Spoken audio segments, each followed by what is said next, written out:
Hello, good afternoon. This is the September 23rd Legislative Review Committee meeting, and we'll just go ahead and get started. I'm looking for a motion to approve the minutes from last week on the 16th. So moved. Second. All in favor of the minutes, say aye. Aye. The 7 pages of minutes from our recorder. My printer, I wanted to print it out so I could, it's almost the meeting, we could put dots on the ones we want. Anyway, the comments. On that note, we'll just get started so Nikki can help us with his team narrow down. Today's a narrow down day, right, Nikki? Yes, ma'am, that's correct. So today, we want to make sure that we understand the deliverables at the end of the process, and hopefully we can come to some decisions. But as customary over the course of the past 3 meetings, I'll kind of kick us off with what we've done to date, but then I'll hand it off to Crystal very quickly. First and foremost, thank you all again for being here. We're really proud of all the work that we've done to this point. Again, today's going to be really critical because there's some decisions that are going to have to be made. But, I'm very confident that we're going to get there. So, where this started, the mayor provided us with a 60-day charge to determine an ideal composition and mission for a local civil rights, human rights, or / human rights commission situated to provide support to the inclusion office. We outlined a series of 5 meetings. One of the meetings got canceled, so we had to push it back. So we added the final meeting on September 30th. Our goal here is to ensure that we have a recommendation from the LRC to mayor and commission at the October 5th voting session. At that voting session, we know there's going to be discussion, but again, our charge was to get that done and at the voting session in 60 days. So that's what we intend to do. So at the first meeting, we outlined and provided kind of the foundational elements of an HRC. We also just made a big decision at that first meeting, and we decided to go with a human relations commission opposed to a human rights commission or something else like. So we went to a human relations commission. Additionally, we talked about the benefits, the downside related to advisory, quasi-judicial. We had that discussion. We heard merits on both sides, but we kind of landed on the advisory. Generally, we landed on going the advisory route and taking this incremental approach. We talked a little bit about engagement. We mentioned the fact that after the third meeting, we wanted to post the summary of the third meeting of the 3 meetings, and that is now live on the ACC Gov website and also on the inclusion website, if I'm correct. Crystal, is that correct? Good. And at the end of the second meeting, at the second meeting, we heard from other localities about best practices. Again, things to do, things maybe not to do, kind of some pitfalls. We heard from 4 localities: the city of Raleigh, the city of Atlanta, the city of Asheville, and Buncombe County. And Buncombe County and Asheville are kind of one and the same. Asheville lies within Buncombe County. Buncombe County was really important because it kind of talked about their NDO, their non-discrimination ordinance. We got a lot of information around that. At the end of the second meeting, again, we heard that let's be very incremental in our scope with the HRC. Let's take small steps to get there, and then eventually, if we had to, the HRC could decide to expand their scope. Additionally, we heard that work plans were really important, and onboarding of commission members was extremely important, making sure there was a local government 101 of sorts, and ensuring that they had all the tools they needed to be successful in being commissioners. And at the last meeting, we asked a lot of hard questions. Y'all provided great answers. Commissioner Wright was doing the rapid fire answers, and everyone did a great job following up. So today, I want to set expectations here. Crystal's going to tell you guys what y'all said, kind of repeat back what y'all said to the answers to those questions that she provided last week. So at that point, I'll stop, or at this point, I'll stop, and I'll just pass it over to Crystal.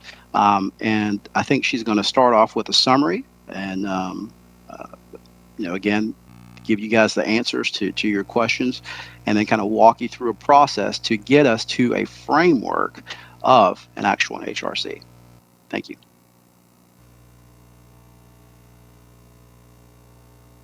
Good afternoon. Thank you so much, Assistant Manager Nikki Jones, for that introduction. And thank you to everyone who is working and supporting the Inclusion Office internally to pull off each of these presentations. I really just have to acknowledge everyone today, especially. And thank you to you, our elected officials, for being willing to walk with us as we move through this journey. So today, it's going to be a little bit different because as Assistant Manager Jones pointed out, we are now at meeting number 4 in our 5-meeting series. And if you think back to the very first meeting that we have, the question at that meeting was, well, how do we get started? And thinking about the summary that was just provided, a lot of ground has been covered, and truly, to your credit, you've been willing to digest and provide a whole lot of information in a really condensed period of time. There's an analogy that keeps coming to mind that's going to sound a little bit weird.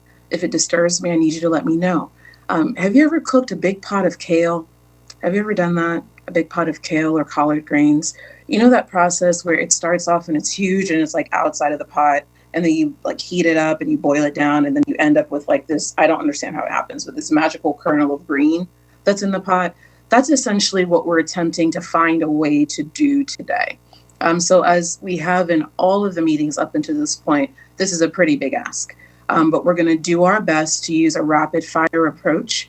We also want to make sure that we're hearing you correctly. 3 of the questions that you may hear me ask repeatedly today are we hearing you correctly? Do these draft recommendations and or ordinance sections align with what you've shared? And do we have consensus around blank? So for example, do we have consensus around scope? Or do we have consensus around selection? So those are the 3 questions that you may hear me ask again and again today. If at any point you need us to pause or you have a question, as always, please don't hesitate to jump in. And if you're willing, we're just going to dive in. Okay.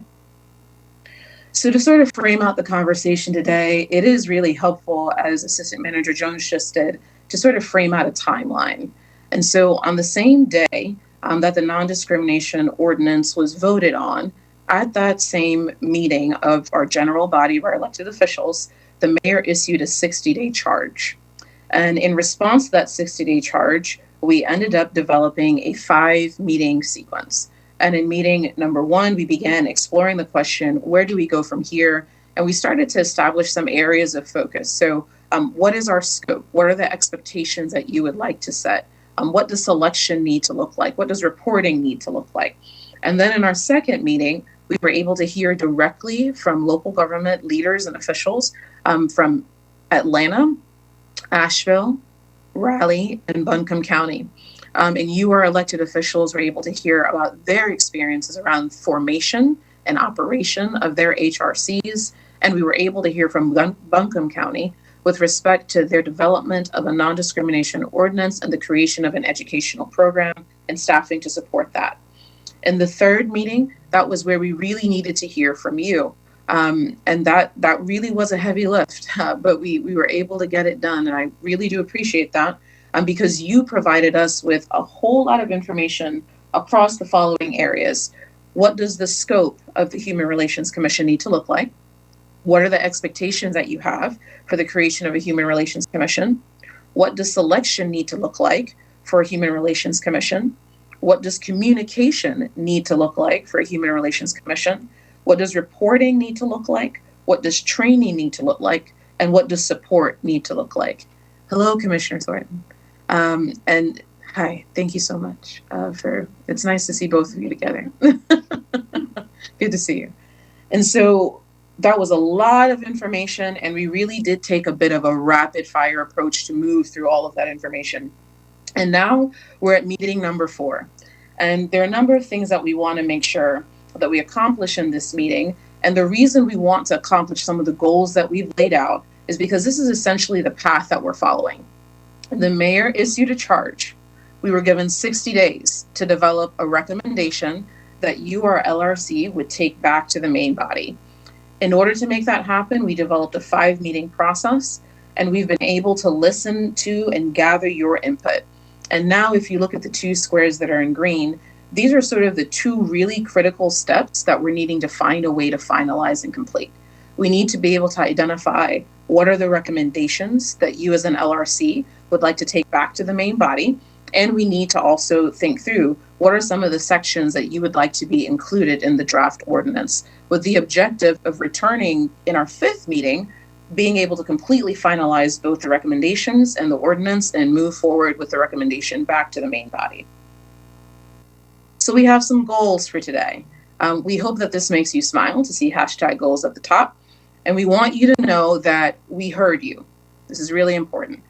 We heard you. You, our elected officials, are driving this process. And so it's really critical that today we take some time to summarize the input that you've provided, because we need to make sure we're hearing you correctly. The second goal that we have for today is to start outlining some recommendations that align with the input that you shared. And so these recommendations, they're not paragraphs that we've drafted out. We've attempted to start building a framework that's a reflection of what you've shared with us. We need to make sure that we're on the right track. The third goal that we have for today is to make sure that we're connecting the recommendations that we're developing in response to your input to the ordinance text that is also under development. And then the last goal that we have is to close some of the gaps that we can see, and find a way to identify what next steps might be. So hopefully, to go back to that analogy of kale and collard greens, at the end of today, we would have gone from all of the branches, kind of, the leaves sticking out of the pot, down to a solid core that we can begin moving forward with. So we listened to you. We listened to you, and we listened across the following areas as we briefly discussed. What's the scope, the expectations, the selection process need to look like? What does communication need to look like? What does training, onboarding need to look like? What should ongoing support look like? And what does reporting need to be? And so we're going to start off with scope today. So we heard you say, when it came to scope, we heard you say you want the HRC to provide you with policy recommendations. That was really, really important. You also wanted this board and commission to help to create some more transparency and to demystify existing discrimination complaint processes. And that includes the non-discrimination ordinance, but also additional discrimination complaint processes that exist within ACC Gov. You really want the Human Relations Commission to provide a forum for directly listening to our residents. And so you've identified you really want to start off with an advisory body, but you want that advisory body to listen closely to residents so that it can help us determine the direction that that body might need to go in the future. You want to be sure that this body develops an annual work plan, and you want them to be leaders across our community. You want the members of this body to help to set an example. You want this body to also play a role in finalizing and determining whether the scope of itself is what it needs to be. You want this body to play a major role in providing community education. This is connected to the demystification piece up at the top. You want this body to function as a vehicle to help educate our community members so that broadly residents across Athens-Clarke County understand what the discrimination complaint processes are, understand how to access them, and understand why they exist. You also want this body to engage in ongoing community dialogue. You want this body to be a bit of the best word I can think of, honestly, is a bridge extending out into our community from ACC Gov on a consistent basis so that we're really building and reinforcing that sense of two-way communication and listening. You're wanting to take an incremental approach when it comes to the formation of a Human Relations Commission. There were many reasons for that, thinking of the input that each of you shared, but one of them really seems to be that you want this body to be connected to our community. You don't want it to be a body that's just sort of functioning and getting things done, but they're not doing it in a way that's connected to what's happening with respect to our residents.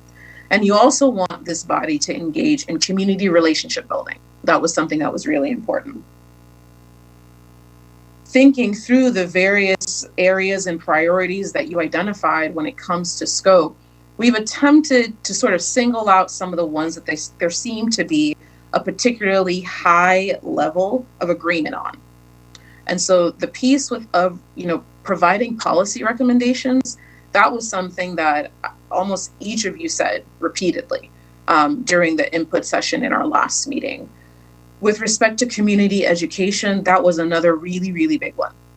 You're wanting to be sure that the HRC can help to create that transparency and make it so that more residents understand discrimination complaint processes and how they work. And you also all had a sense of agreement around wanting to take an incremental approach. You all seem to agree that you're wanting to start with an advisory body and then assess and evaluate what things might look like into the future.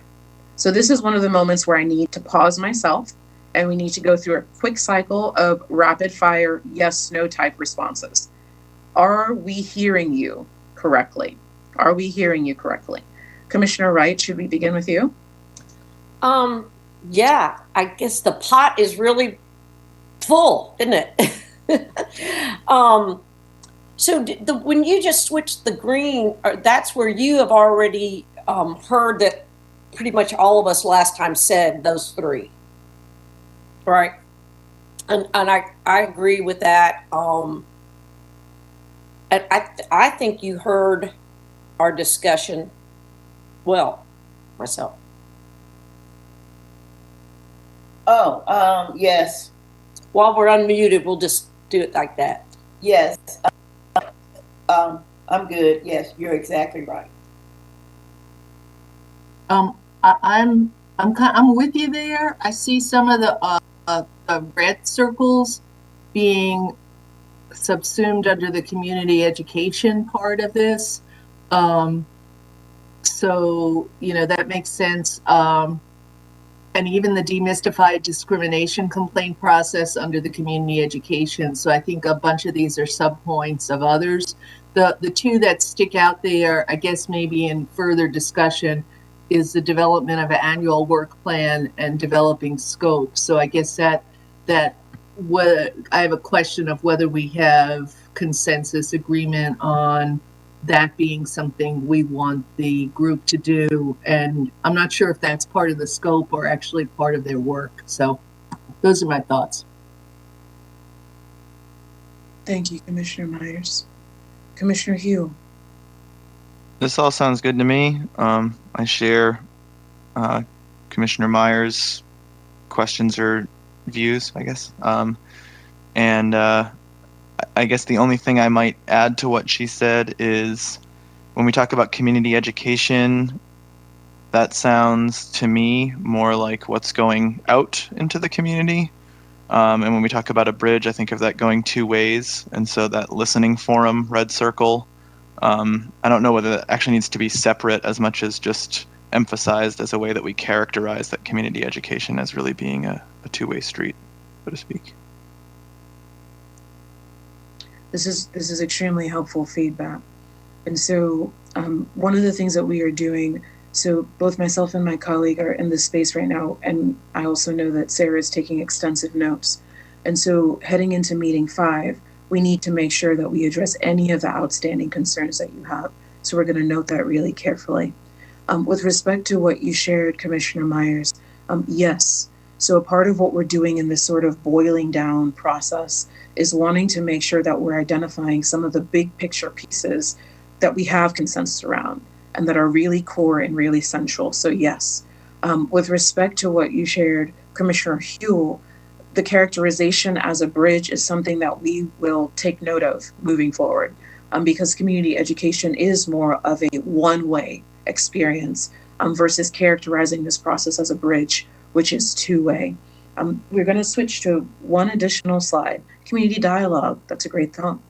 Community dialogue, we can update that, Commissioner Wright, to ensure that that's reflected in the text of the recommendations that we develop. Thank you, that's extremely helpful feedback. And so we are beginning to summarize now the recommendations. So there are going to be two pieces that are going back to the main body, the recommendations and the ordinance. And so summarized, there's some really critical pieces that need to be included in the draft LRC recommendations. You as a body want to ensure that you have sort of shaped a starting mission.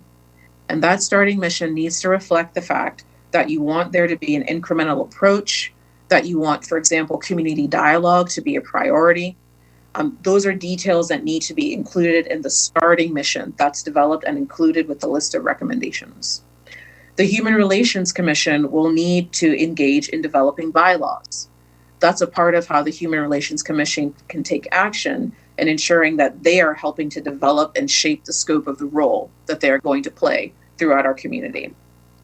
I know I'm repeating myself, but the incremental approach that really did emerge to the top for each of you is something that was an extremely important priority. And so that needs to be explicitly outlined in the recommendations themselves.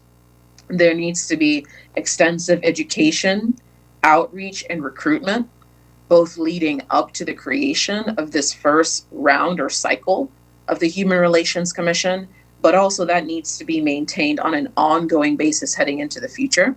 And to tie in some of the feedback that you just provided to us, we also need to be sure to communicate that this body is being asked to function as a bridge out into our community. This body needs to ensure we need to take steps to make sure that we create a diverse and representative applicant pool. That was something that was really important and that is going to be important in order to prioritize the things that are most important to you when it comes to scope. And this was the best way that I think we could kind of come up with to communicate this. You indicated that you want the community to be in consistent communication with the Human Relations Commission, but you also indicated that you wanted the Human Relations Commission to be in consistent communication with you, our elected body, and our mayor and commission as a whole. And the draft recommendations need to outline that the Human Relations Commission will develop an annual work plan. That needs to be a part of their responsibilities. So we're going to make a bit of a transition now. So keeping in mind that we need to both develop draft recommendations, we also need to identify what are some of the sections that need to be included in the ordinance that is being developed. And so part of what we did is we started looking at various ordinances and identified which sections align with what you shared with us when it comes to scope.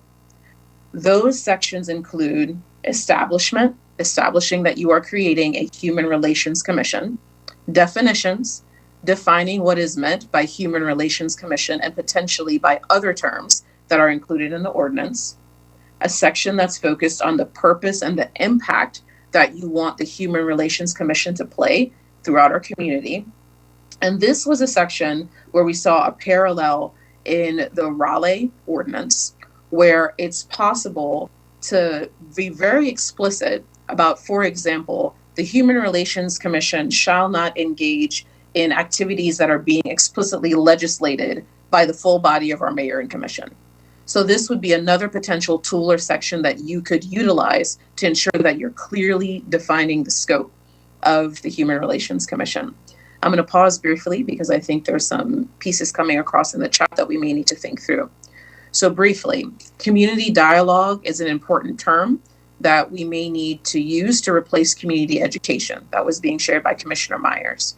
And yes, there needs to be a double-sided arrow. That was the initial vision, but the formatting of this slide did not permit that double arrow to exist. So yes, there needs to be a double arrow pointing both ways. And the utilization of the word bridge, as Commissioner Huell pointed out. So those are all changes that we can make heading into our next session. So to summarize scope. Oh, sorry, go ahead, Commissioner Ray. I'm sorry, I was gonna, I thought we were gonna do a round robin on that last slide as well, is what you're saying. I was gonna comment that I think that this also is a good listening. You heard us right with this one as well, I think. And the double arrow, I was commenting the same way, so that's good to know. Technically, you weren't able to do that, but you were thinking that. I agree. But I also think that the Human Relations Commission to the mayor and commission is also a two-headed arrow.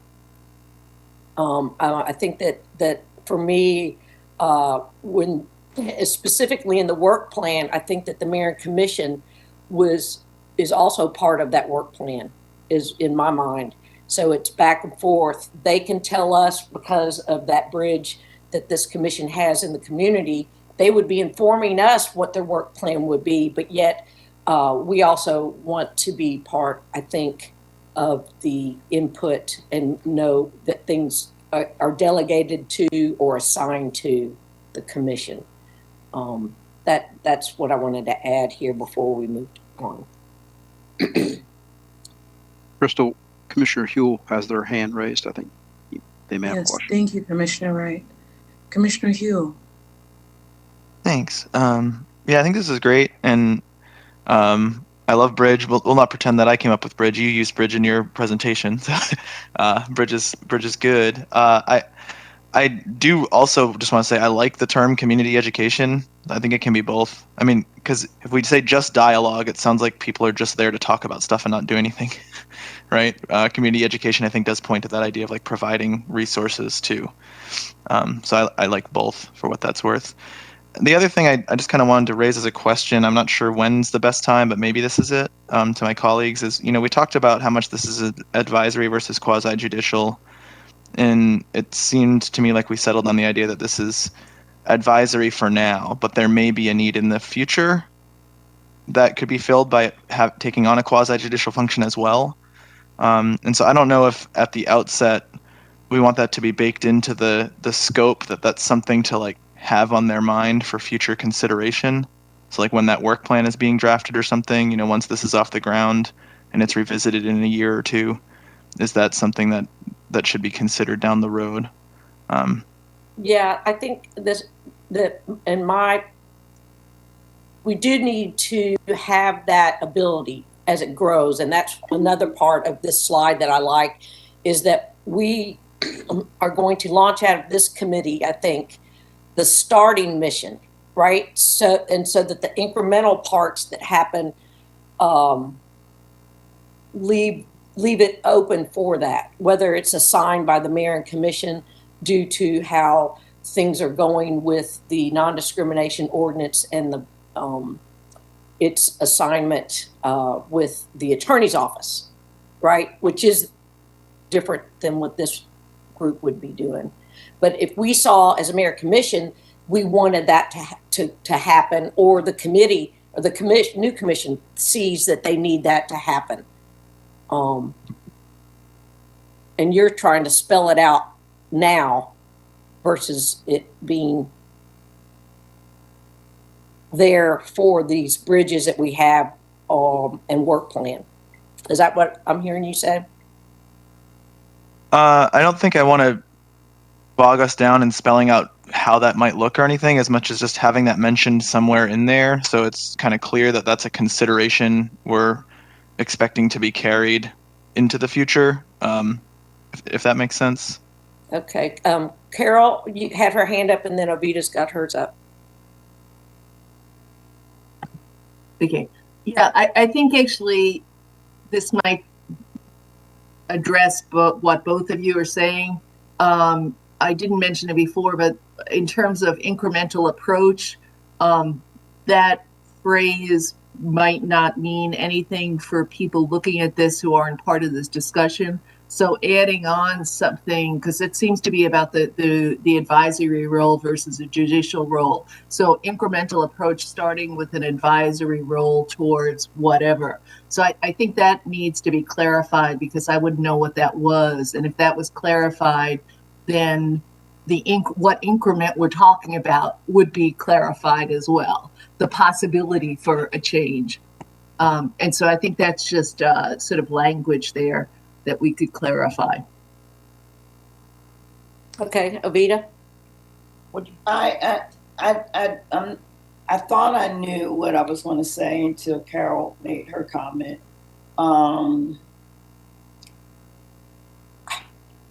Incremental to me means the increments in the advisory capacity, and if something develops from the committee and the or the mayor or both, as far as a judicial quasi-government, I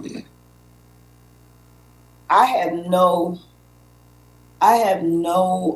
real passion creating a quasi-governmental committee right now. To me, so if that's what the incremental means, as far as moving towards that, then I would pull back my support using the word incremental.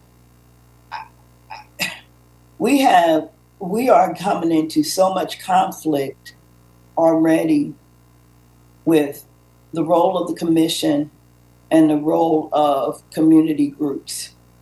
And it has caused some, so I would hate to even think down the road of a quasi-government. I think it's enough to get this on the burner, work out everything, and then when we see that that's the direction we want to go, I guess my point is that is not the direction I see right now. I'm still trying to get this under my belt. So if our discussion is where we want to be and we want to start planting the seeds for a quasi-government, I am totally opposed to that because of the problems I've seen with other quasi-governmental things right now. Let's get this really good, solid, and let's fix some of the other problems I see with some of the quasi-governmental committees. And so when you're saying quasi-governmental, it's I think the one from our first slide was quasi-judicial. Quasi-judicial. I mean, the same thing. Same thing. Okay. Yeah. Commissioner So, Wright, go ahead. if I may, when we were thinking through the term incremental, we probably should have been more explicit. What we were hearing from the LRC members was that in the scope of this new HRC, we should be incremental, whether that's in community outreach, community dialogue. It's, we were really thinking about this group kind of taking baby steps, getting to where, they could start learning how to walk, right, and then run. And, part of that is just looking at the scope, and hopefully we can kind of get to some of that today. As it relates to quasi-judicial, right now that is housed with the attorney's office, and there's an NDO associated with that. Not to say that other things couldn't happen, but yes, when we were thinking about the incremental approach, we were also thinking about focusing on being advisory, and then at some point in time, if the HRC decided their scope should expand, they could then start looking into researching being quasi-judicial based off of, whether they saw certain complaints coming in or things they were hearing from the community in that bridge conversation. So I just wanted to clarify kind of what we were thinking we heard y'all say. Well, if that is your interpretation, it is definitely my interpretation of where I thought we were. With the incremental. With that clarifying what we meant by incremental, yes. Okay. Thank you, Assistant Manager Jones, for that. Again, the distinction of the two and where I thought our starting mission was being advisory with that and incremental.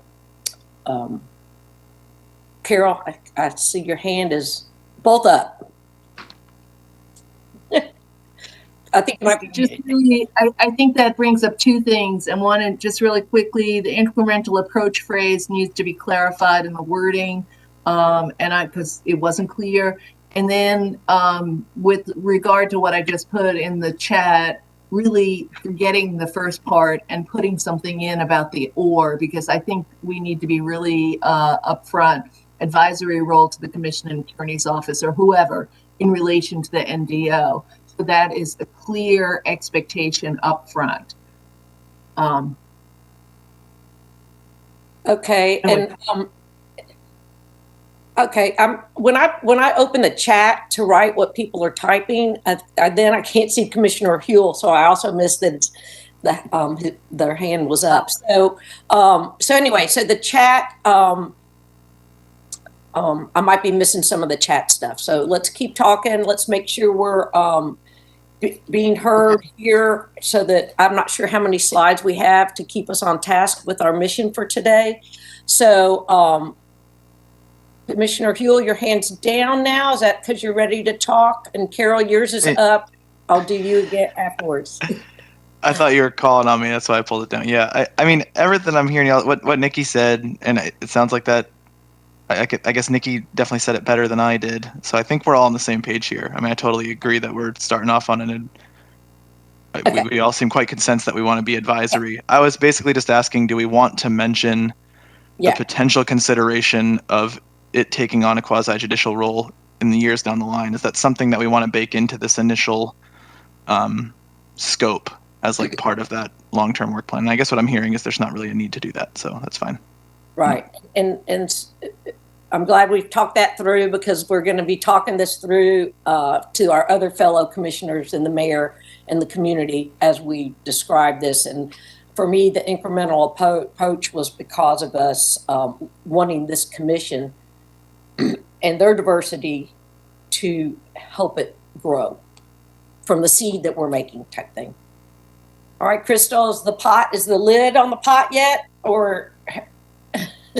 It's not on the pot, but it's dropping. Okay. This is wonderful discussion. And thank you for pausing me, Commissioner Wright. I did forget to do that rapid fire round, and so I appreciate your catching me there. Commissioner Myers, this is not a worthy thing to share, but it may be helpful. It's hard to fit words onto a slide. And as the typing continued, we were dropping off the slide. We absolutely need to make sure that as we're pulling together the text of the recommendations, that we make that language as accessible as we possibly can. And so I so appreciate that question, because this was a fantastic conversation that definitely needed to happen. And you have clearly clarified that you are wanting to begin with an advisory board and commission. That seems to be an area of clear consensus. Okay. Are we hearing everyone? Okay. So here are some key decisions that you've made, and we may need to update this a little bit. We'll see, based on your most recent conversation. You have decided that the advisory board is going to need to assess the existing relationship between the Human Relations Commission and the non-discrimination ordinance. That seems to be a key decision that you've made. You have decided that this advisory board needs to assess and develop a deep understanding of existing discrimination complaint processes that exist, so that they can provide community education. We may also need to include community dialogue and be able to serve as a community bridge under that key decision that's been made based on the discussion that we are engaging in today.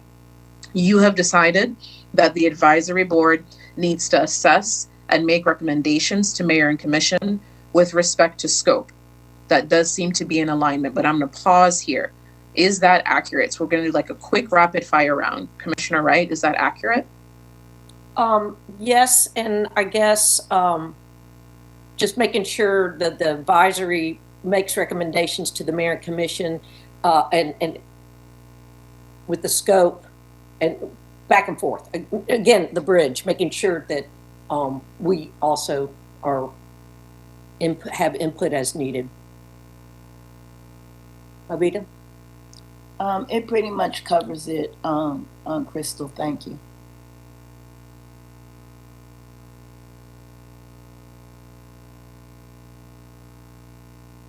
Oh, I guess I'll say yes. Onward. Good stuff. Yeah, I agree too. I would say that I don't want the board to spend like 3 months going over the scope, like spending a year working on the scope before they get work, do other things. And that I am a little concerned about that. I mean, I think there can be revision there, but I don't want them to be starting from scratch in terms of changing everything. I sort of want them to do some of the scope and then reflect on it and change, but it's my 2 cents there. I think that if the board goes to a similar process that we're doing now, that probably would minimize some concerns. I think giving people good structure and guidance will help move things along. I am very serious when I say how messy some things have been, because we have not had this type of structure. And I'm talking about me too. as being a loose cannon, bringing in my feelings, bringing in my personal junk. If we have this kind of process, I feel very confident we're going to get good product. Okay. Crystal, Yes, Commissioner Wright. carry on. Yes, ma'am. There seemed to be something very significant, though, that each of you seem to have very clear agreement on. So I'd just like to repeat what I'm hearing. I'm hearing you say that you have consensus around ensuring that the process of supporting the members of this board and commission that's forming be as clear and transparent, and create a space to where they are able to learn and understand what their role and their function needs to be. Are we hearing you correctly? Okay. That's what I'm saying. Yeah, and that I think it captures the onboarding and the 101 part of the summaries that we had talked about.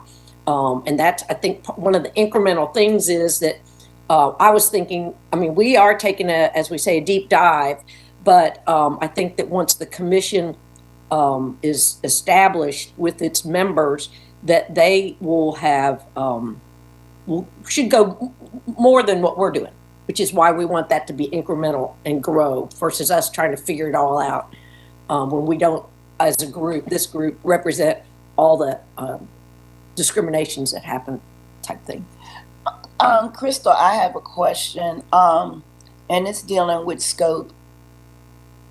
If this board comes to a hiccup in the process and is a matter of, you know, what we meant as a committee or what we had intended or what I thought was as a committee or even the commission, if, you know, when it passes, is there a back door for clarification if they have to reach back and say exactly what was the intent when this came together?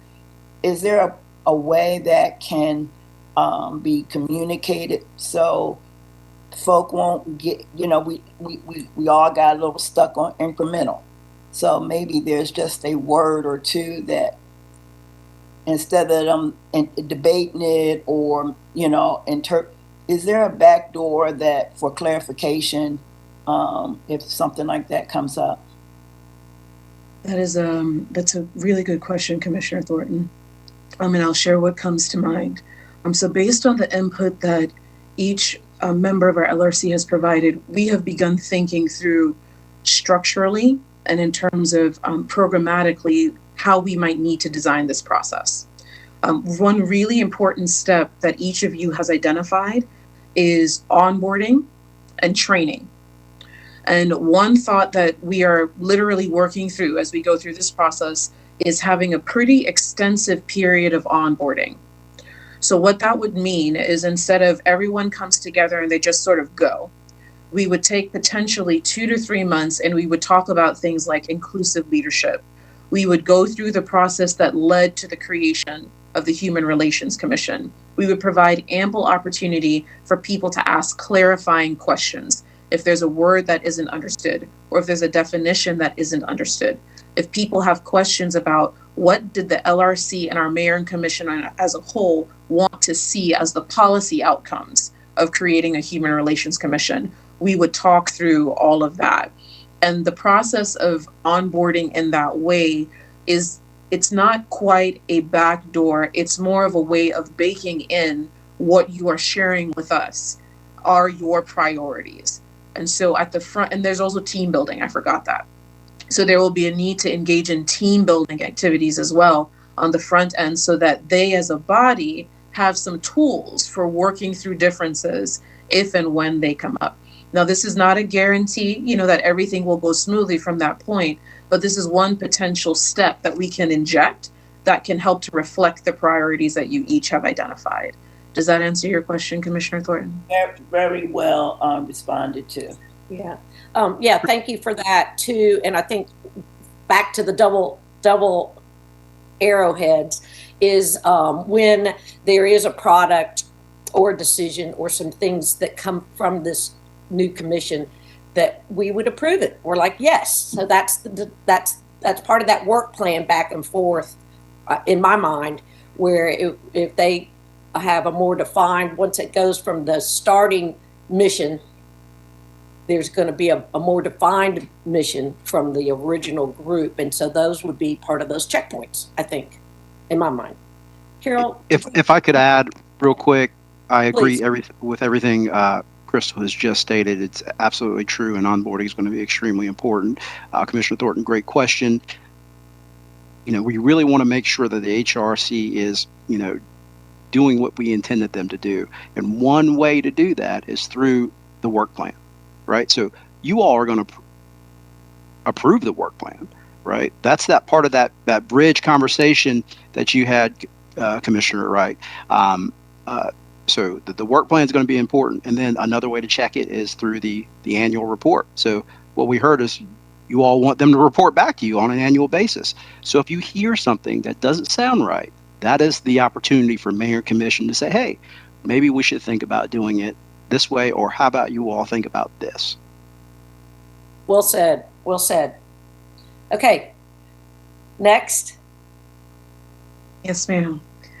Here are some additional decisions that you have made as a body. You have decided that you want this advisory board to be called a Human Relations Commission. You have decided that you want this advisory board to develop policy recommendations that are built upon actively listening to resident experiences, building community relationships and data that then goes back to you as a full body of the mayor and commission. You want this advisory board to develop an annual work plan. And as Assistant Manager Jones just pointed out, this is an opportunity, going back to your question, Commissioner Thornton, to do that check-in and just make sure that things are headed in the right direction. And you also want this advisory board to engage in extensive community education. We're going to insert community dialogue. We're also going to insert function as a bridge.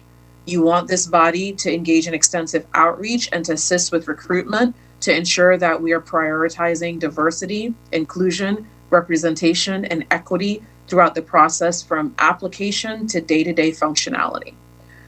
Go ahead, Commissioner Wright. Okay, rapid fire. Yes. Abita, what do you think? I'm a yes, and my only thought is on the annual work plan. I still struggle a little bit. Maybe quarterly might be too much, but I would hate for us to get to the end of the year and we notice that something was wasn't may have happened a couple of months back. I do think, again, if it's just a piece of paper that says everything is great, but I do think waiting to the end of the year, not having a written report, either if quarterly is too much, maybe twice a year or mid-year. I have one program in my mind now that I think if we would have gotten some type of regular reports, it probably would have turned out a little bit more positive. So I do think that we do need more than just that end of the year report. Yeah, especially in the beginning, perhaps. Okay, Carol, and then Jesse. I'm good with this. One thing that's come to my mind, I don't think we brought it up, but I'd like to see us building this in, is that there's some communication from the regular communication discussion from the attorney's office with the HRC to report in on what's going on with the non-discrimination ordinance. And I don't know where that goes, but I realize if they're going to be thinking about that NDO and communicating and educating, there needs to be a communication with the attorney's office with them. I would just chime in, Carol. I think that's a great idea. And I think maybe that's where, a mid-year report should go, that from the attorneys. To me, if this is going to be effective, we got to make sure we're working with the attorney's office for support. And I think that's a great idea. I do too. I'm not sure where it goes, but I'm glad you brought it up when you did. Jesse? Yeah, I think all of this is great. The idea of more frequent check-ins with the commission, especially in those first couple of years, seems important. The one thing I might tweak to this is the second section there about advisory board develops policy recommendations based on the things that are listed there. I would also add and research of other policies that exist elsewhere.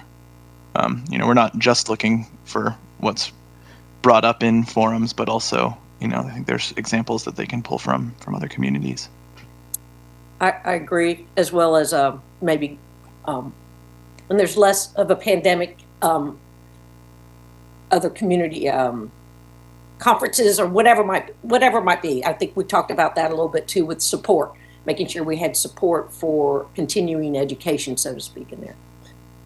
Okay, back to Crystal. Crystal, if I could jump in real quick, because I want to help you and the attorney's office develop the draft ordinance and maybe a specific, I don't know if this would go in the draft ordinance, my apologies. Either way it would go in a recommendation. I want to make sure we get the language right here.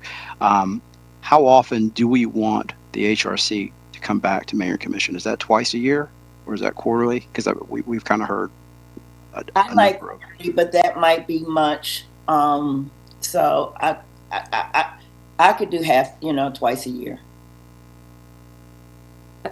I think I'm flexible. Yeah, and we could compromise and do it every 4 months. I mean, that would be 3 times a year. They're going to meet regularly anyway. Say that again, Carol. I said they could report for the first 2 years. They could report, what's the word? 1/3. They could report every month, 3 times a year. I'll second it. Every 4 months, 3 times a year. Half dozen the other. Yeah, I'm happy with anything that's, more than once a year, to be honest. I guess I'll say, without getting too attached to the exact increment, I think it's important that this body has enough time to focus on the work they're doing, that they're not just like always preparing for meetings with us. Yeah. And also that, I think it's important to walk that balance of like enough engagement with us in the attorney's office without feeling like everything they do needs to be run by us before they take the next step. Right. Yeah, and Jesse, I think in my mind, these are not getting okay. It's just sort of reporting back what happened, and it's a matter of like, okay, I look at the minutes and I just pull out the key points, the things that we've talked about and discussed, and put it into that form that Commissioner Thornton refers to. Totally. Rather than getting approved. I guess I'm just thinking about how much work goes into bringing a report from a group of a dozen or more people to another group of 11 people. And I don't want us to underestimate how much time just that might take people to do. That's all. I think, there should not be no surprises. If the scope is really clear, and a very elementary form is developed, where you either checking off stuff or making a comment. If it's a regular thing and the question is not, and you're not trying to catch people in the aha moment, oh, I got you thing. I don't want to give nobody any extra work, but for our effectiveness as commissioners, we really, if somebody stops us on the street, we should be able to articulate what's going on with the HRC. If, just something so minor, nothing major. Yeah. Okay. Is that staff? Did you get what you needed there? Yes, thank you, commissioners. Thank you. Okay. How's the pot cooking? How are we doing? The lid's dropping a little bit more. Okay. I will say, heading into this next section, in order to make sure we get through everything, I'm going to have to sort of provide a gentle lift a little bit, just to make sure that we get through everything. So if I sound like I'm talking a little bit more quickly, It's because I want to be sure that there's time preserved for the discussion because it's really meaningful and we want to be sure to hear it. So the next step in us boiling down the kale and the collard greens is, if you remember, there were many sections that we talked through last week. A number of them have areas of overlap, as you identified earlier today, Commissioner Myers. And so part of what we're thinking through as we move towards the ordinance and the recommendations is, how do we sort of bring some of these pieces together?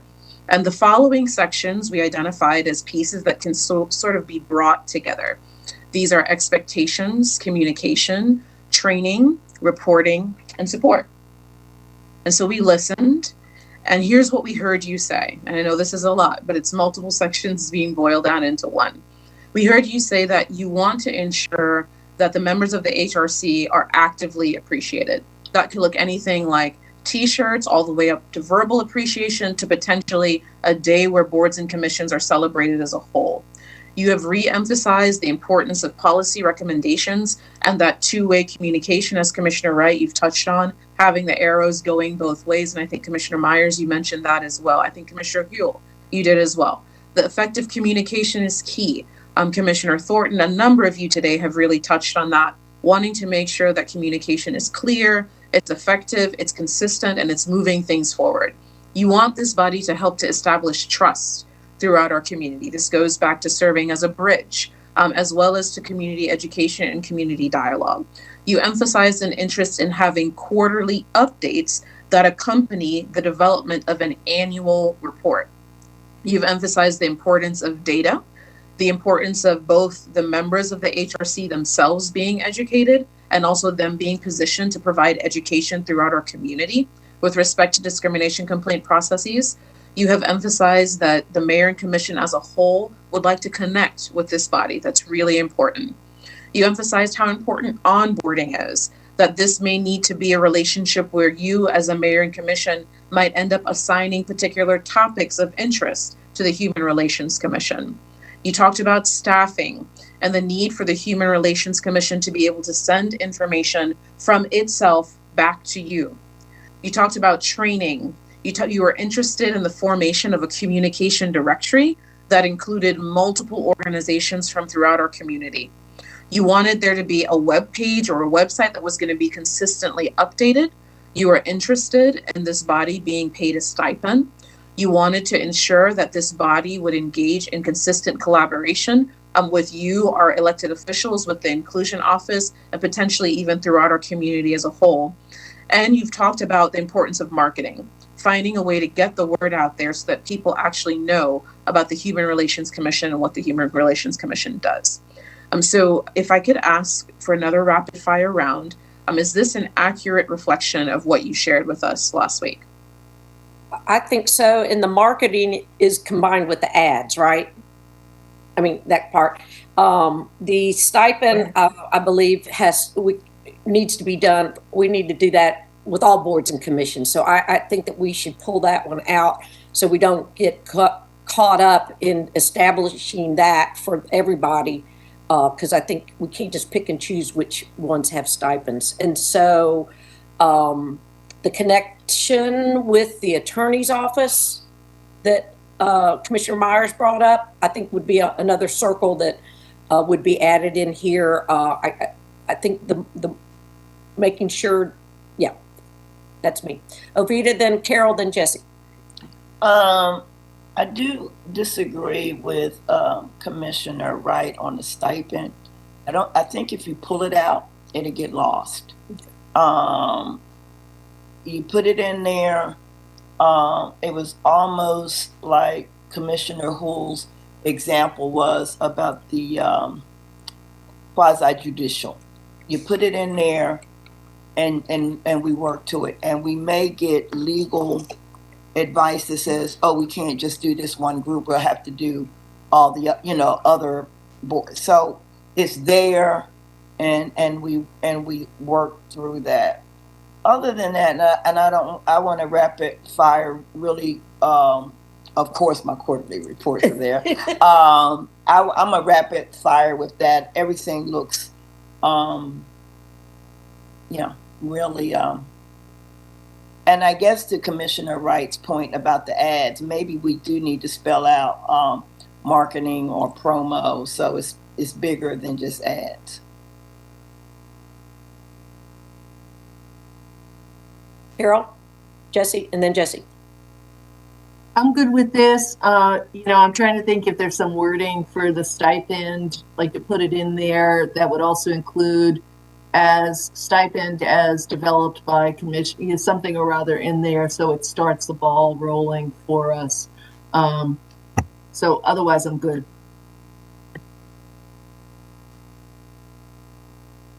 I think all this is great. The only thing I might add as a suggestion is that the training be thought of as an ongoing process, not just part of onboarding, but that, some amount of periodically people should probably kind of check back in. I think a lot of us have learned a lot of things just in the past couple years, collectively and individually, and I imagine that's going to keep happening, over time.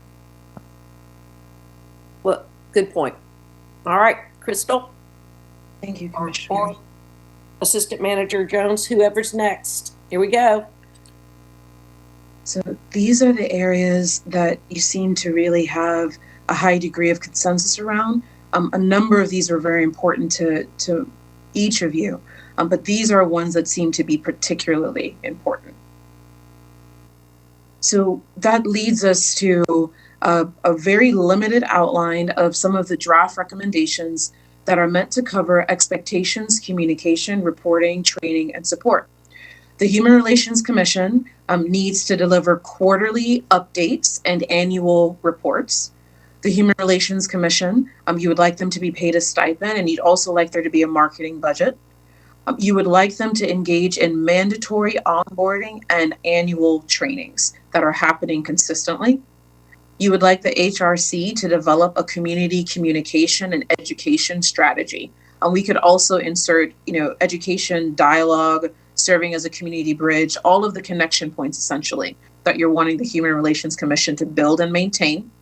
You're wanting the Human Relations Commission to work closely with the staff liaison, and you're wanting the Human Relations Commission to directly support you as a mayor and commission. And based on what you've shared today, it seems as if you'd like there to be periodic check-ins, perhaps via the quarterly updates, but also for there to be a bit of a relationship and ongoing communication that exists between the mayor and commission as a whole and the Human Relations Commission as a whole. So if we think through yes, Commissioner Thornton. Thing that, and you may have said it, everything is really well organized. I want to go back to Commissioner Myers somewhere in our past. I did not hear anything. I did not hear a connection specifically about the attorney's office when you read your list of things. I think that needs to be spelled out. I don't know what that looks like. I don't know how you say it, but I do know Commissioner Myers brought it up, and I think coming on board, the commission needs to know there's a direct relationship with the attorney's office. Right. And so would that be part of when we make our scope, guys? It could also be that we're saying that the liaison, staff liaison is the inclusion office and the attorneys. We want to making sure, because that'll keep us from having any unexpected authority, or, just making clear what's legal, what's not legal, how the things are happening with the non-discrimination ordinance. Remember how, we're on our fourth meeting and we still keep training ourselves on advisory with it. Okay. And Crystal, when I first saw this slide, I thought she is making these slides while we're talking. I mean, when I saw this one, I thought that you were typing it while we were talking earlier. So that's how much I think that this matches what's going on. Carol and then Jesse.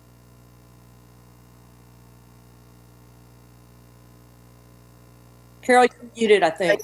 I got a message. You're muted. Okay. That for this bulleted list, adding on works closely with staff liaison and attorney's office. I put some, I know there's different places. I put some other wording in here for perhaps advisory board, whatever we're calling it, receives and discusses regular updates from the attorney's office, receives and discusses on NDO complaints and their status.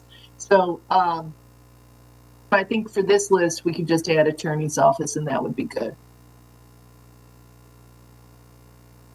Okay, Jesse? Good to go. Okay.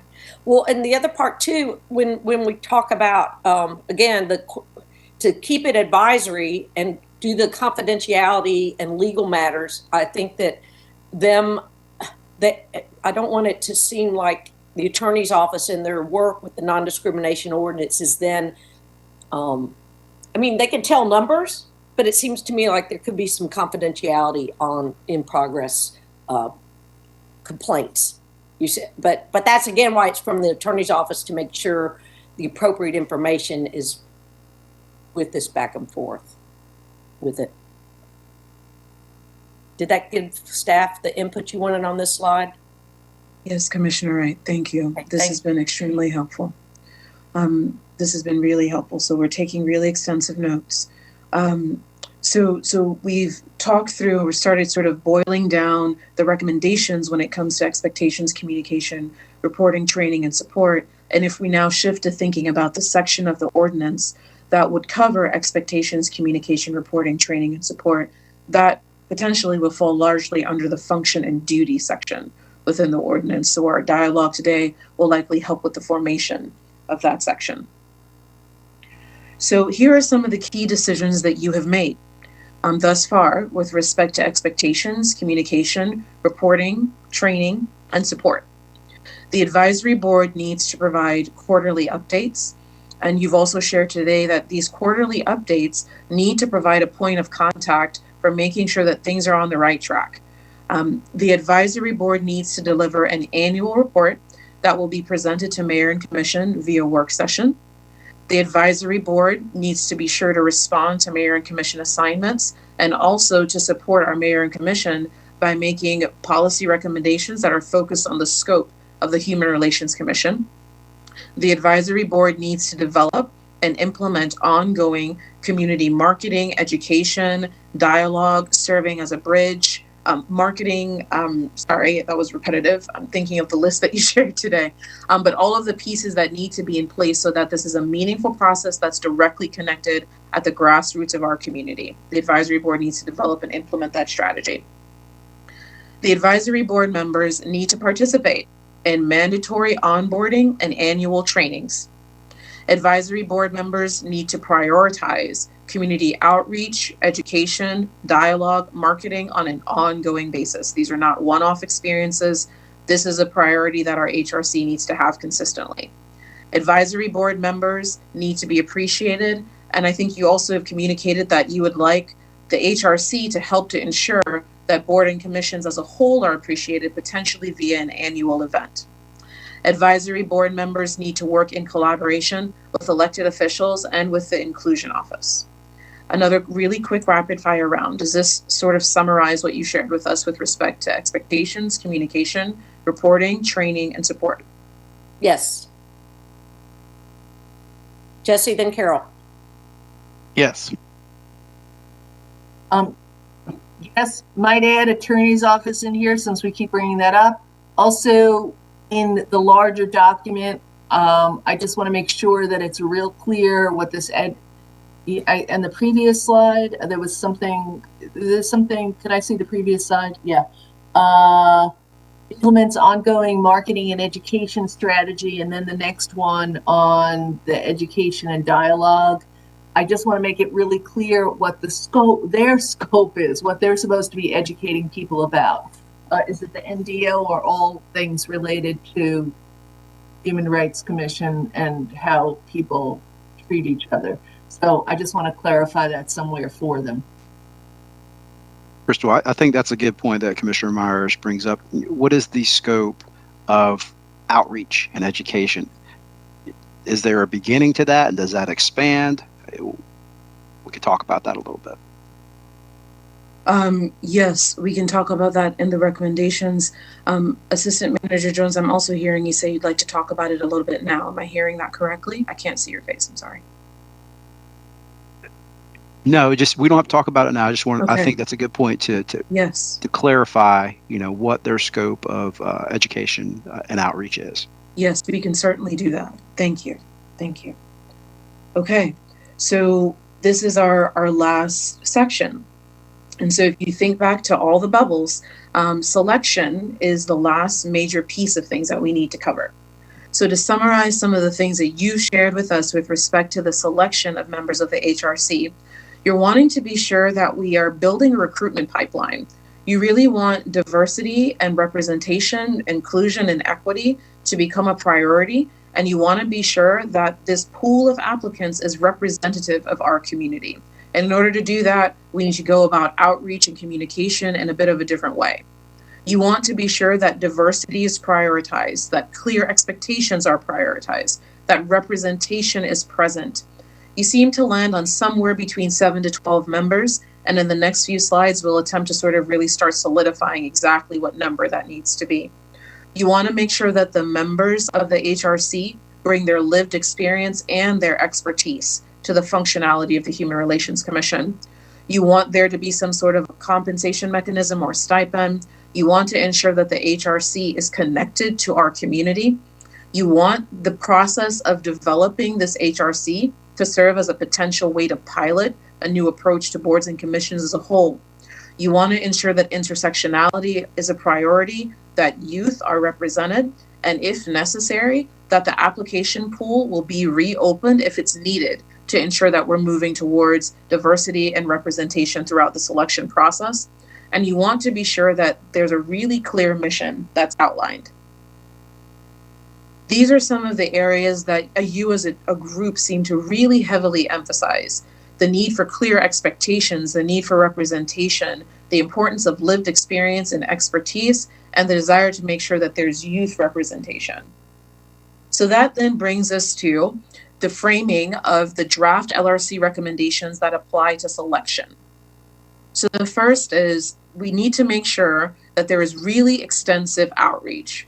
You as the members of our LRC have emphasized that you're interested in doing things a little bit differently as applies to the HRC process. And a really big part of that is outreach, both in the lead up to the selection of this first group of HRC members, but also moving forward heading into the future and knowing that that process may end up serving as a model for our boards and commissions as a whole. You're wanting to be sure that you're utilizing application and evaluation criteria that are in alignment with your desired scope and function. You're wanting to be sure that clear messaging is utilized throughout this process, and you want to ensure that there's collaboration with community organizations to assist in building a truly diverse and representative applicant pipeline. And there's a need to identify a specific number of members as we're moving forward. Commissioner Hugh, I can see your hand. Yeah, I guess I just wanted to throw out there that for the specific number of members, I think larger is better. And my rationale for that, I know, there's sometimes a too many cooks issue or something, but I think that not only does that help with divvying up some of the work, since everybody probably can't be at everything they're doing, but also I think it's important to not have people on the board that kind of function as the only representative of a group. Like it can be like both tokenizing and kind of, it just leads to problematic dynamics for everybody involved. So a larger number allows us space to have multiple LGBTQ folks, multiple Black people, multiple Latinx folks. And I think that's important. Thanks. And other input on this slide? I don't need to go first all the time. I just have to unmute to point somebody else out. Carol, you ready? And then Jesse, if you have more to. Okay. The one thing I'd agree with the larger number, specifically because this is a group where we've repeated again and again the education dialogue part with the community, and that just needs people. That needs people to be able to go to tables, to be able to go to events, to organize them, and you need to have enough people to do that. So that's one thing I want to make sure there's enough people in there. That's all I have for now. And I assume, my thing again was the extensive outreach. And if there wasn't enough diversity in whoever applies first, that somehow we open it up and we don't just, we re-examine our criteria but or the way we're going about doing it. But otherwise, I'm good here. Okay, so Crystal and Nikki, is the main thing you need here spelled out as far as that number of the composition? Yes, And Commissioner. I think I'm the only one that was going with the 7, and it's from having been on the school board with 9 people and the commission with 10. It gets to be a lot sometimes, but I'm not gonna. It's not something that I'm dead set against. So I think that the other committee members wanted 12, right, from our little rapid fire last time. So if we go with that, I'm fine with that. I'd even be comfortable with it was also the 12 also. She had to take a call. Jesse, what'd you say? Sorry, I interrupted. I think 12 is probably good. I know there's some bodies out there. I remember the Raleigh one had 15. Again, I know that's kind of a large number, but people are gonna not be available sometimes. There's gonna be vacancies, and again, I really want us to think critically about lessons learned from spaces that are really trying to discuss issues of equity, where you really want multiple people representing a given group so that one person doesn't become that representative, and acknowledging that everybody can't be at every meeting. I think it's going to be hard for us to get a solid intersection of all the groups we're really trying to include in this and have multiple of those folks if we don't have a fairly large number. So right. No, I agree with the approach. I guess you could say I'm sold on those points as well. So I think the other part about this the checkpoints is that this group, the initial one, the beginning mission, if the feedback we get is, gee, we want more people on there. I mean, I think as this develops, we need to be listening to this group to make sure it's appropriate. If they are in their onboarding and their learning are seeing that it's not as that 12 isn't the right number to get the diversity that's needed for their mission, I think that should be open to changing as well. But like you said, the amount of time that's going to be spent to get this group going, hopefully we'll maintain the numbers for it to do what it needs to do. I want to help my inclusion officer and the attorney's office out here again, just to pinpoint an exact number. Is it 12? Is it 15? 12. 12. I think 12. Thank you. Guys, isn't that what you guys were thinking? Jesse and Carol? Yeah. I'd still prefer 15, but if everyone feels passionate about fewer, I can live with 12. Oh, I'm sorry. I thought you said 12 too.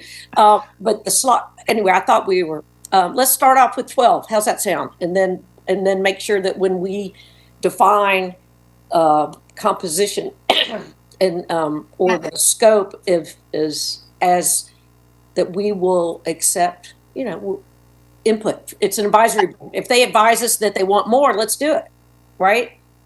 There's something to think about between now and next week. I'm not going to die on this here, but I'm just thinking with this extensive onboarding that's going to require some commitment from people, that if we lose people in that process, then we're down lower and those people have missed the, onboarding. So for that reason, I might be persuaded to go to 15 because of this onboarding process, assuming that we could easily lose a couple of people, as is happening in our Peace Plus committees and other. It's something to think about here. So I could be persuaded on the 15. So. Well, let's think about it this way too, that when someone that I'm not sure how to articulate, I'm just going to say it, that if somebody gets appointed but can't fulfill that we make sure we reappoint faster. Okay. Maybe that's a way to keep the number where we want it, whatever the number is. If it's 12 or 15, you still have the ability for it to change because of people's time commitments. So, and also if you're putting this wonderful training together, to be able to send that out immediately and say, hey, just to clarify, this is the follow-up and the training. Are you going to commit? Because I know one of my T-SPLOS people who was very committed, but when she saw the training, she pulled out. I was able to replace her, but that might, that might give a reality check to someone who's put their name in the hat there. So we can make that change as Allison's point.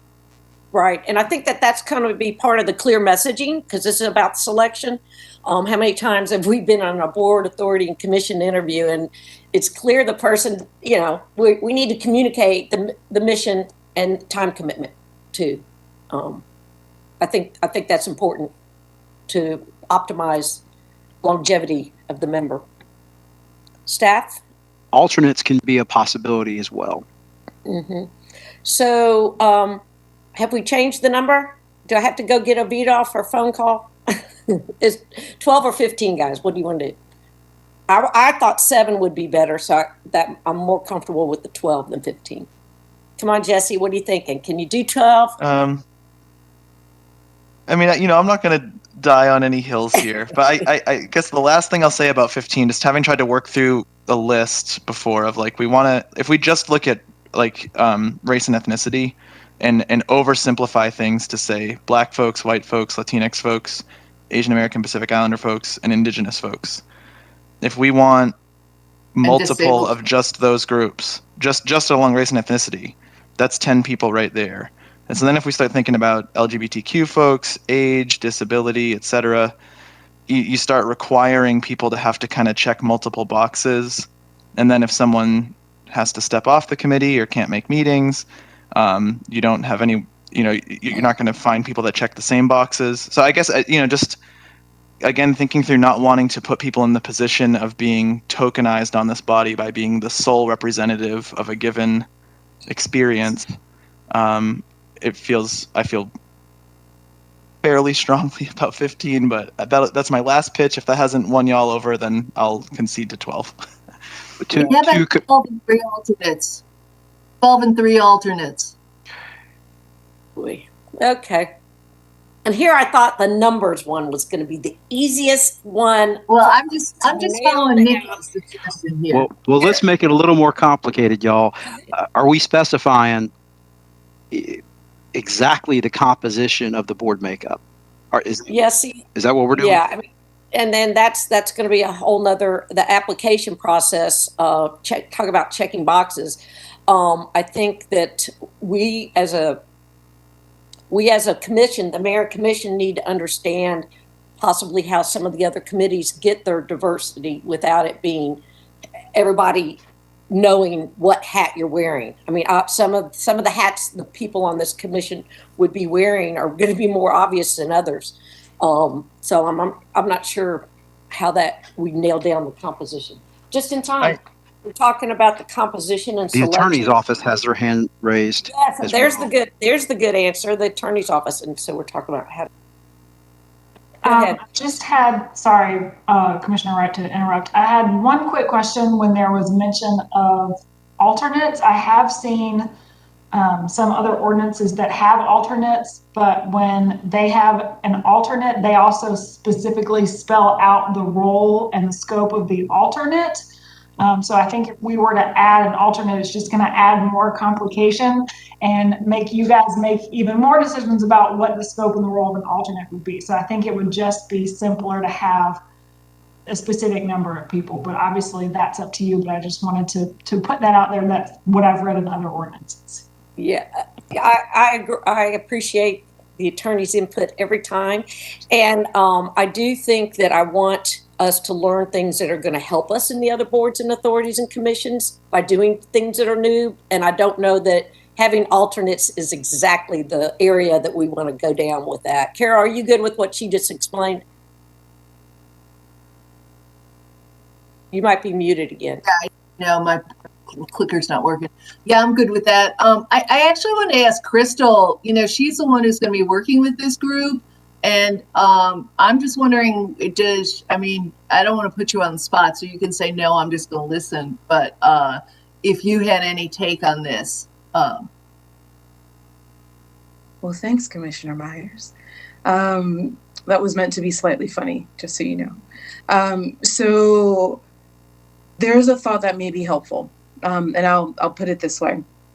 So there's a helpful proxy or analogy that may be a good resource here. The challenge of ensuring that there is diversity and representation in an applicant pool is something that a lot of organizations navigate, nonprofit, business, government. This is a common challenge that organizations navigate every day.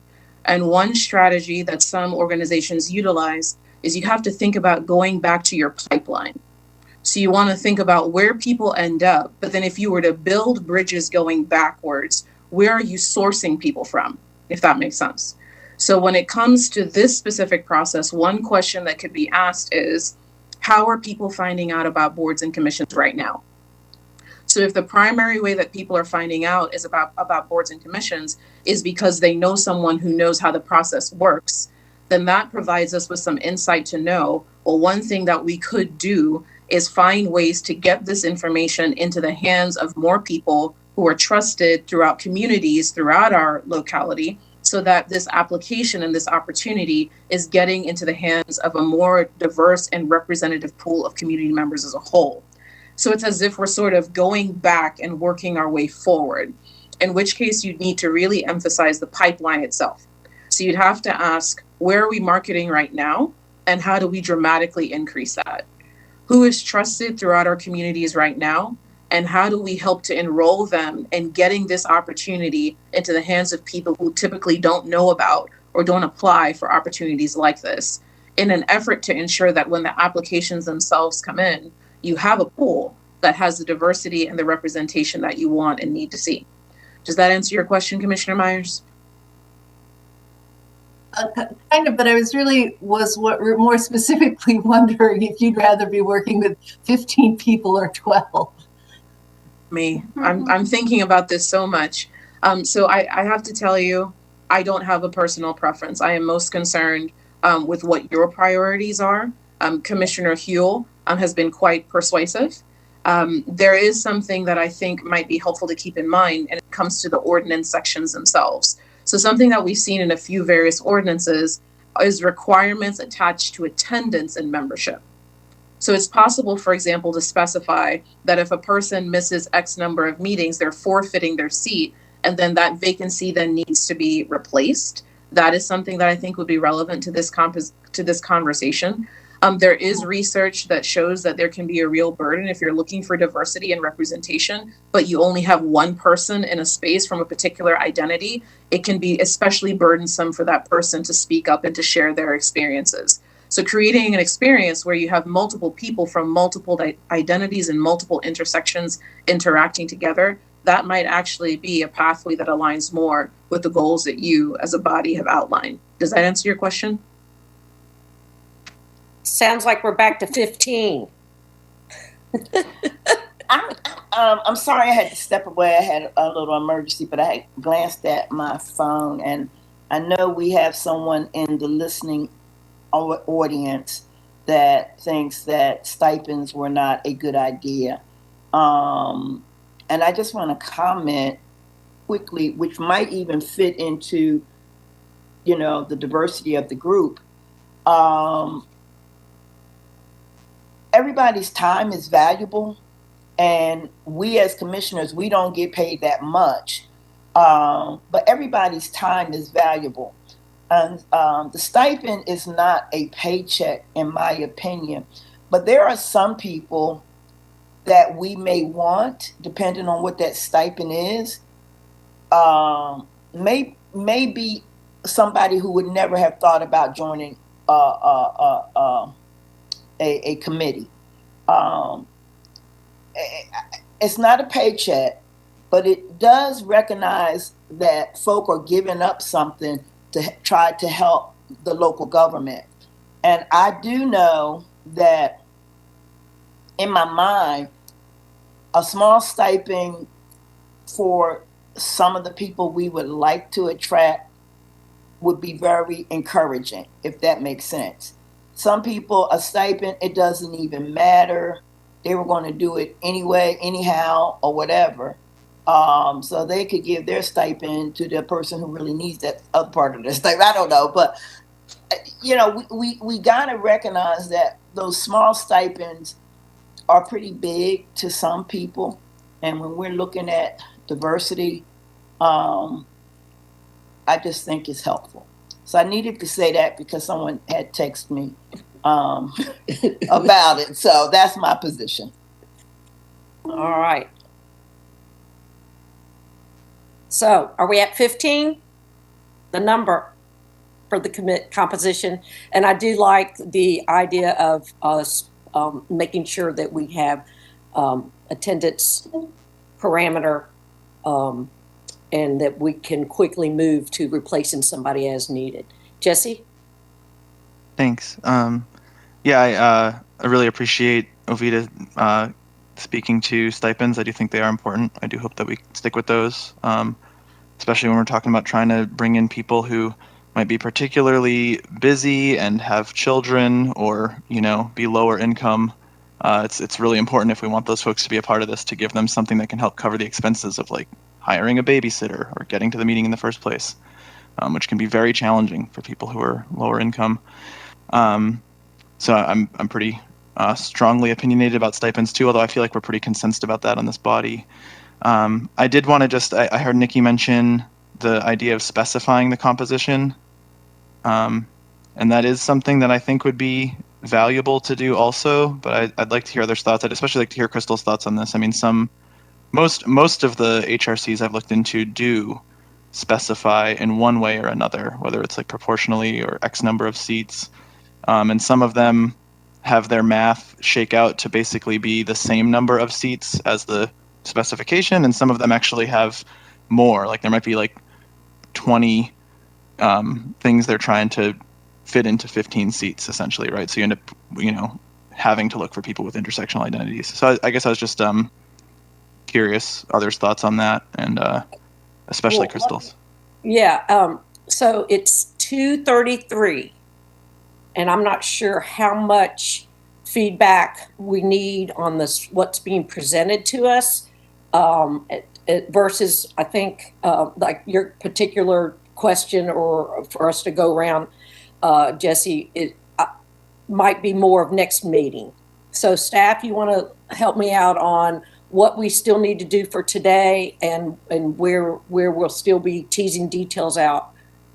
Or should we just keep going till 3? What are y'all thinking? No, Carol's like, I can't go to 3. Really? Oh, well, I was maybe because I stepped away for a minute. I'm sorry. I was like, 3 sounds good to me. Well, you've been gone for 30 minutes. Yeah, right. Crystal, are we close to the end here? I feel like we are. Yeah, We're really close, right? I can give 15 more minutes. Yeah. Okay, so I threw out the 30 minutes and scared her into 15. So Jesse, so staff, tell me, do you want to talk more about the composition versus, I mean, we've got selection. Crystal, what do you need more for us here? So we do need a feedback from you and a bit more pieces, but we can do the following to ensure that we meet the needs you shared. So based on this slide, we know we need to have an ordinance section for composition and also one that addresses membership and attendance. And perhaps what we might be able to do, Lisa, is if we're able to collaborate, the attorney's office and the manager's office and inclusion has been in consistent conversation, and we can identify some language with respect to composition that maybe we can bring back to you in time for meeting number 5, that then would allow us to continue moving forward with what we need to cover today. Is that a suitable approach?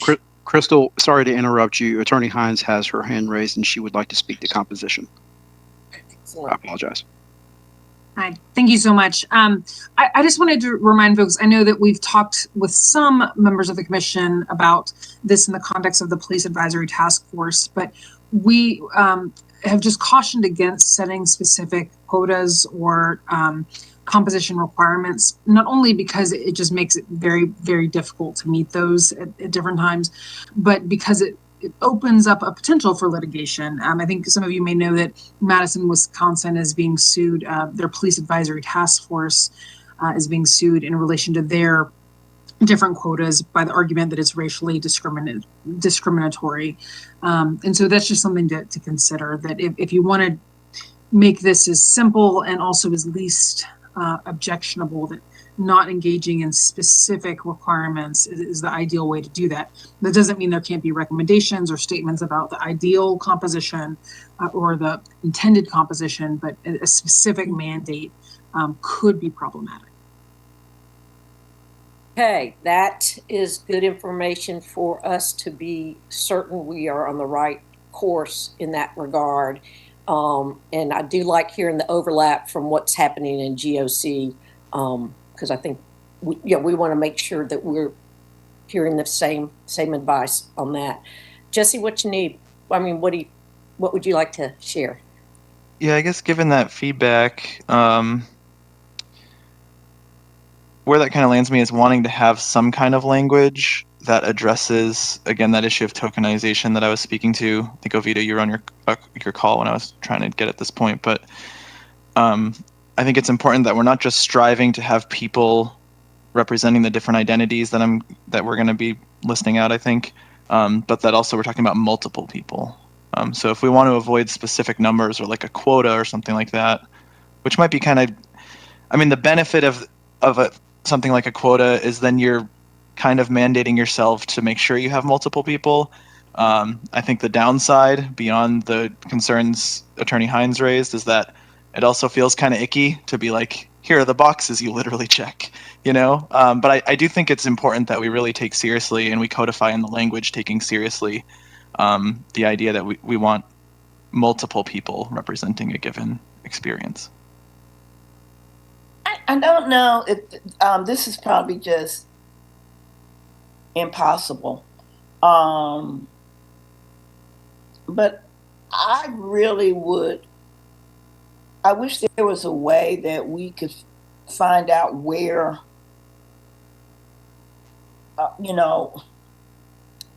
where people are as far as expertise or interest or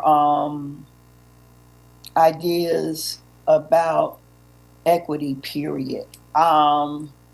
Sometimes we think that because somebody is white, we automatically think they're racist or they don't think like I think. And that may or may not be true. And well, I know that's not true in every case. I know that's not true. So I don't know.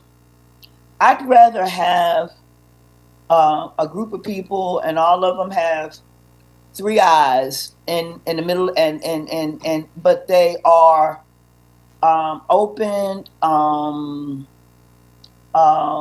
proactive, fair, and equitable than somebody with two eyes sometimes, if that's, if that makes sense to you. So I don't know how you get around that, but I have been fooled too many times by people who look like one thing or talk like one thing, and as you get to know them, it's totally different.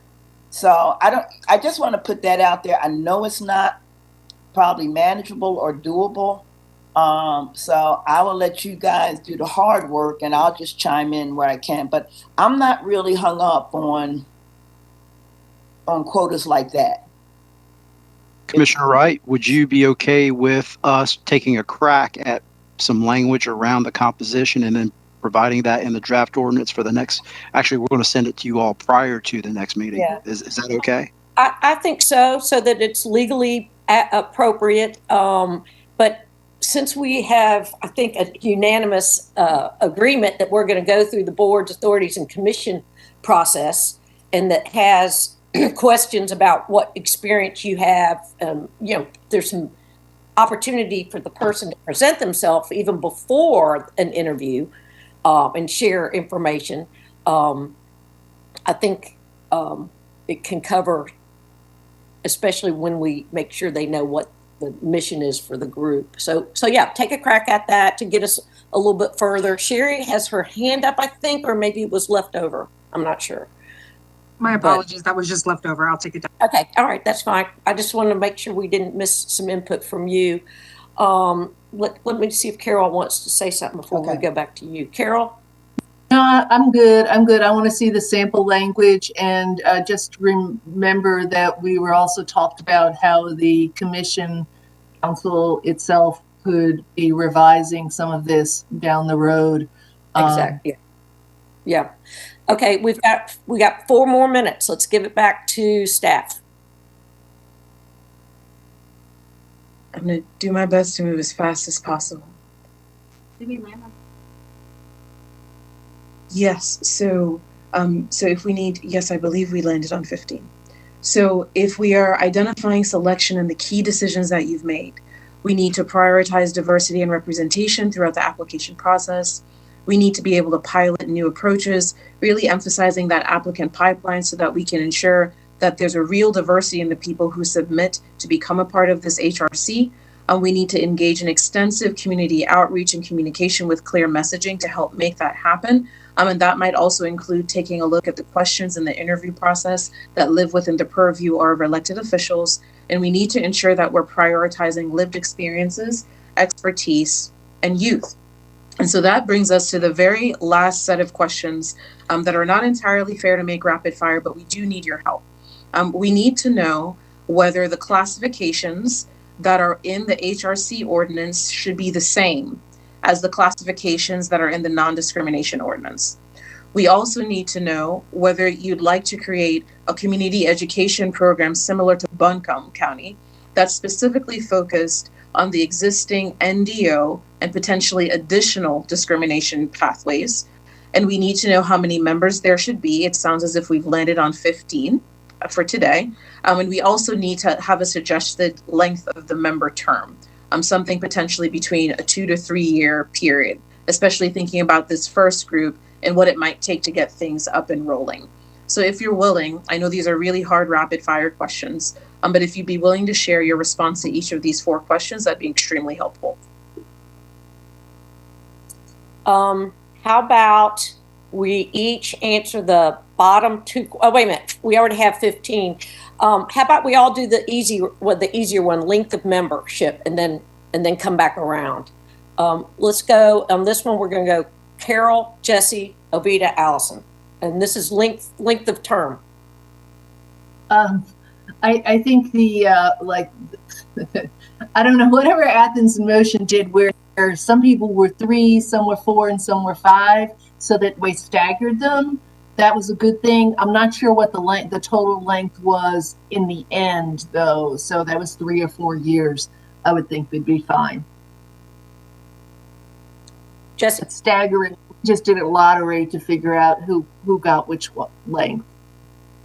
Staggering the renewal makes a lot of sense to me. I think a 3 or a 4 year is probably ideal. Maybe 3. Ovita? Definitely staggering. I would suggest 4.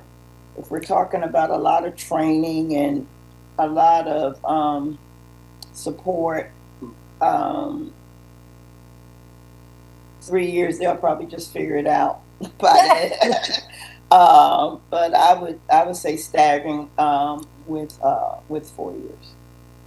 So then I agree with so we're going to have 15 people and we're going to stagger in and out with,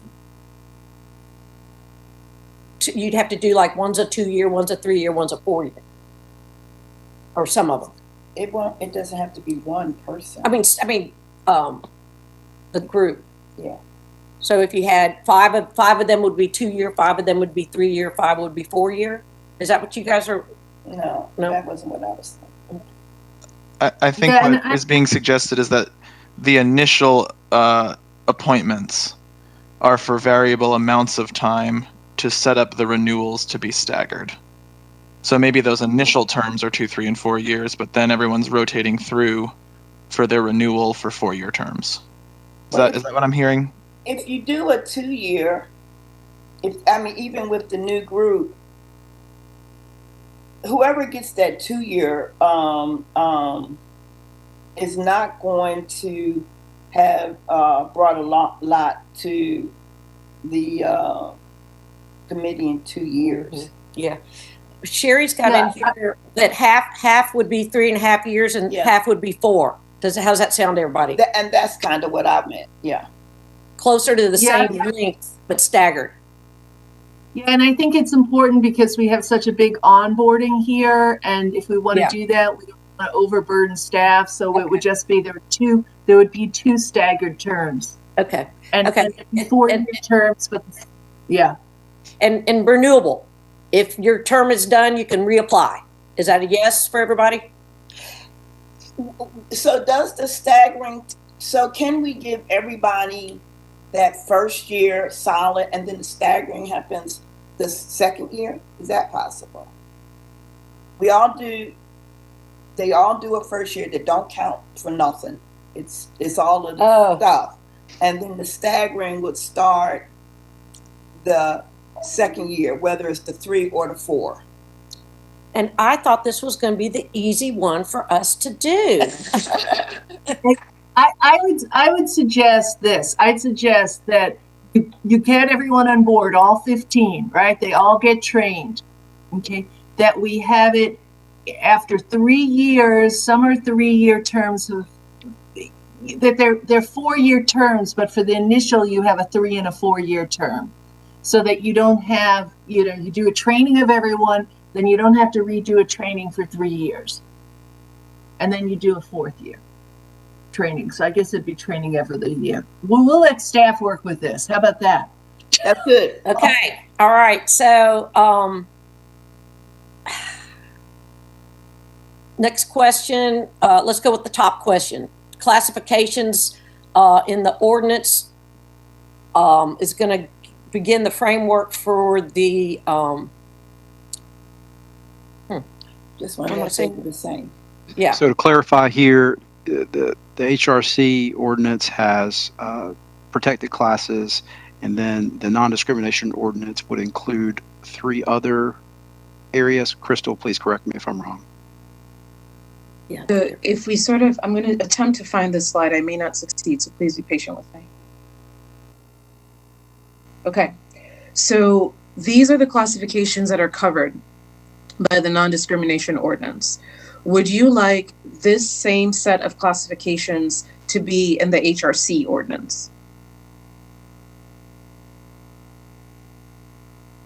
You're on mute. Go ahead. Yeah, definitely. That's my opinion. Yes. Yeah. So we're saying that people who may that out of the 15 new members of this commission, we want this representation. That's the question. No. Not quite, Commissioner Wright. I think it's Commissioner Wright. I don't know. I was combining multiple last names there. Not quite. No, we're saying, so if you think about the sections of the ordinances, we're developing them as the Attorney's Office is developing them.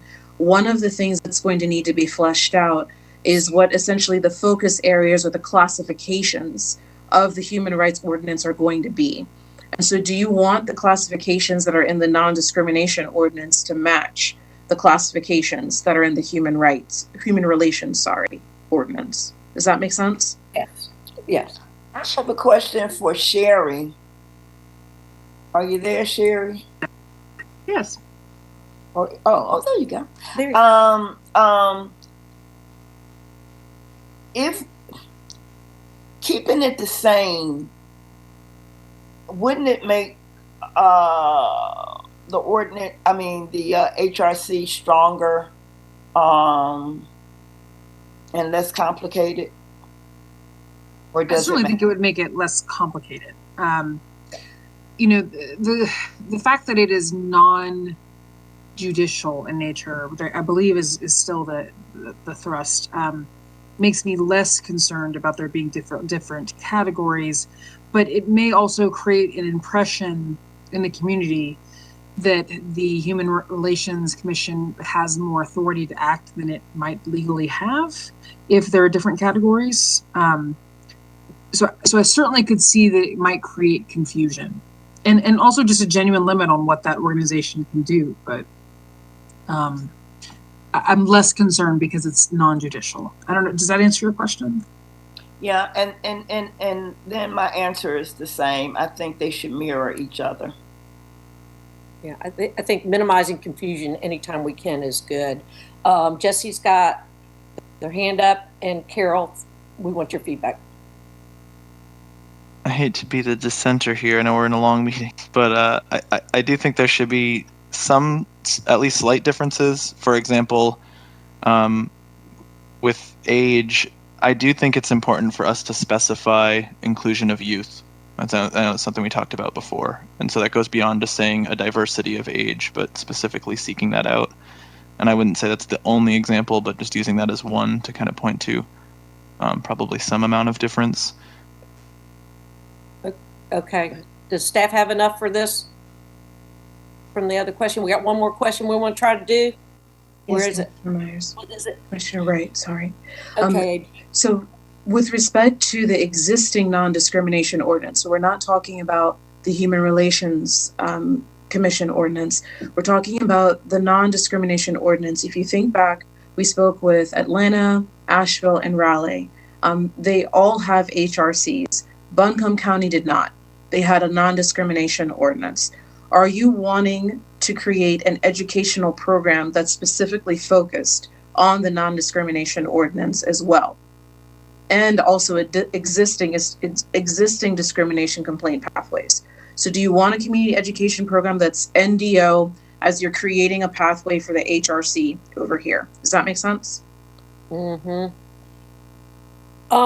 I was thinking that this commission would be helpful in the advisory board as improvements are made on our current discrimination with the dress, whether it's the dress code and with the alcohol license, as well as the non-discrimination. I was thinking that this advisory board would be helpful to improve communication of what we have and how it works.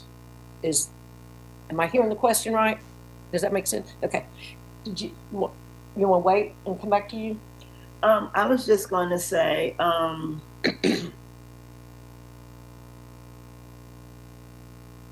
do. Yes, I would answer yes to the question, and then it goes back to my my response earlier about the term. I just think that first year should be, a whole bunch of education and support and guidance, and then the second year, then we start the staggering, rotating process. Especially if we're going to have community education as a part of the HRC. Let's go to Carol, since I think she has to go. I'm not clear on this question, and I don't understand the questions much, so I'll just listen. I'm fine. And we're focused on existing. How many other existing discrimination complaint pathways are there? Are we just talking about the bar dress thing? I mean, what I don't know what I'm answering, so okay. I'll pass on this one. It was maybe I misunderstood it then. So is the education for both the NDO and the HRC, is that maybe I'm misunderstanding it? Because what I'm thinking, I would like the education for both, but maybe I'm wrong. So maybe I better pull back my suggestion. Maybe it's not clear to me either. Commissioner Wright, could I jump in here? Please do. If I could have a moment just as a facilitator. This has been a lot. This has really been a lot to cover today. I am inclined, Commissioner Wright, with clear deference to you, I am inclined to say that we stop here and we celebrate all that has been covered today. And in preparation for next week, we can do our best to provide clarity and summaries moving forward. Commissioner Wright, I don't know if that resonates with you given the time constraints. I think you're reading the fatigue properly here. Jesse, I know I didn't get to you on that, but I do agree that we have done a lot, and let's focus on how much we have accomplished This was your last slide, right? Did we get to where you wanted it? Oh, okay. Okay. So, yeah. Yeah, you know me, I like to be done when we're supposed to be done, and we really have put in a good last half an hour, I think, too. Okay. Assistant Manager Jones, anything else? Just want to set expectations for the next meeting. The next meeting, you all will have a draft ordinance to you all prior to the meeting. Additionally, we hope to have some draft recommendations to you all as well at the same time.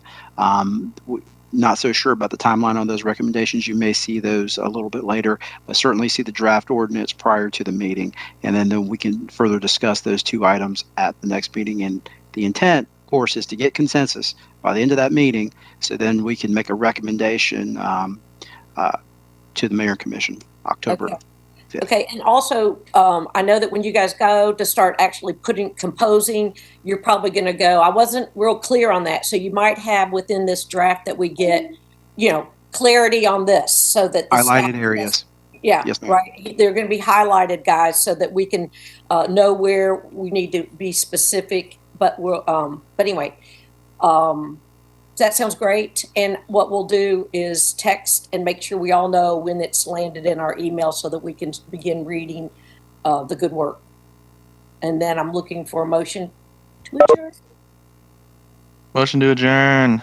Second. All in favor? Aye. Aye. Aye. Okay. Thanks, everybody. Thanks. Bye, y'all. Appreciate all the hard work. Thanks.